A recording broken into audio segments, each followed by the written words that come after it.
Part 1. A love that was never meant to be asterisk asterisk. Arav had always believed in the power of love. He had grown up watching romantic films where the hero, through sheer determination and devotion, won over the heart of the woman he loved.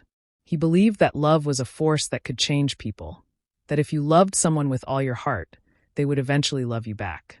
So when he met Mira in his first year of college, he thought fate had finally brought him his love story.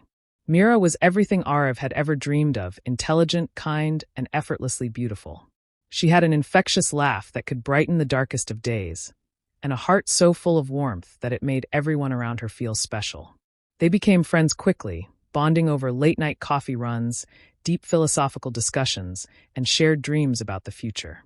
For Arav, it was impossible not to fall in love with her. Every moment spent with Mira made him believe that she was the one he had been waiting for. But there was a problem: she never saw him the same way. Part 2. Loving harder, hoping for more. Arav refused to believe that love could be so one-sided. He convinced himself that if he just loved her enough, if he showed her through his actions how much he cared, she would eventually realize that they were meant to be together. So he became the friend who was always there. When Mira was stressed about exams, he stayed up with her, helping her study. When she forgot to eat while working on a project, he brought her food. When she was feeling low, he did everything he could to make her smile. Every small thing, every little gesture was his way of saying, "Look, Mira. Look at how much I love you, asterisk." But Mira never looked at him that way. She adored Arav. There was no doubt about that.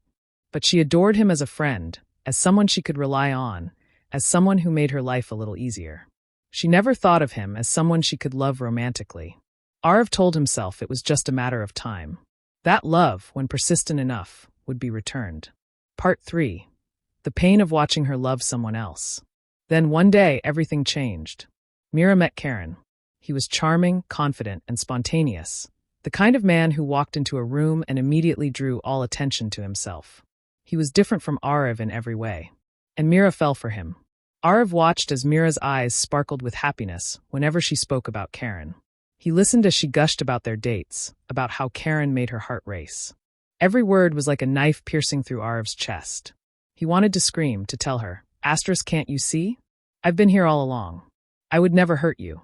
I would never leave you. I love you more than he ever could, asterisk." But he didn't say those words. Instead, he smiled and listened, even as his heart broke into 1,000 pieces. Part 4. The breaking point. It wasn't that Karen was a bad person. He wasn't. But he wasn't right for Mira. The relationship was passionate but unstable. They fought often, and Mira would call Arav in tears, venting about how she didn't understand Karen's mood swings, how she wished love was easier. And every time, Arav was there to comfort her. He told himself that maybe this was his chance. Maybe Mira would finally see who truly loved her. Maybe she would finally understand that he was the one who had been constant, the one who had always been there. But no matter how many times Karen hurt her, Mira kept going back to him. One evening, as Mira sat across from Arav at a cafe, crying over another fight with Karen, she looked up and said, "I just don't know what to do, Arav. Why does love have to be so hard?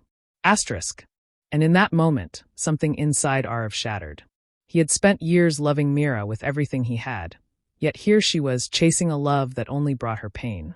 He had given her all of himself, but she had never once thought of giving her heart to him in return. It hit him all at once. You cannot make someone love you by loving them harder. Part 5. Letting go. That night, Arav made a decision. For years, he had held on to the hope that one day Mira would love him back. But hope, he realized, could also be a prison. It had kept him trapped in a cycle of pain, waiting for a love that was never his to claim. So he let go. He stopped waiting for Mira to see him. He stopped being the person who fixed her broken heart while she gave it to someone else. He chose himself for the first time in years. Mira was surprised when he started distancing himself. She reached out, asking him why he was pulling away. And for the first time, Arav told her the truth. Because I love you, Mira. And I need to love myself enough to walk away. She didn't stop him. Because deep down, she had always known. Part 6. Finding love that doesn't have to be earned. Time passed. Arav healed. He met someone new, Anya. She didn't need to be convinced to love him. She didn't need grand gestures or years of waiting. With Anya, love was simple, effortless, and mutual. One day, as he sat across from Anya at a cafe, the same one where his heart had broken all those years ago, he realized something. Love was never about proving yourself. It was never about waiting for someone to choose you. Real love was about two people meeting halfway, choosing each other without hesitation. And in that moment, Arav smiled, because he had finally found the love he had always deserved.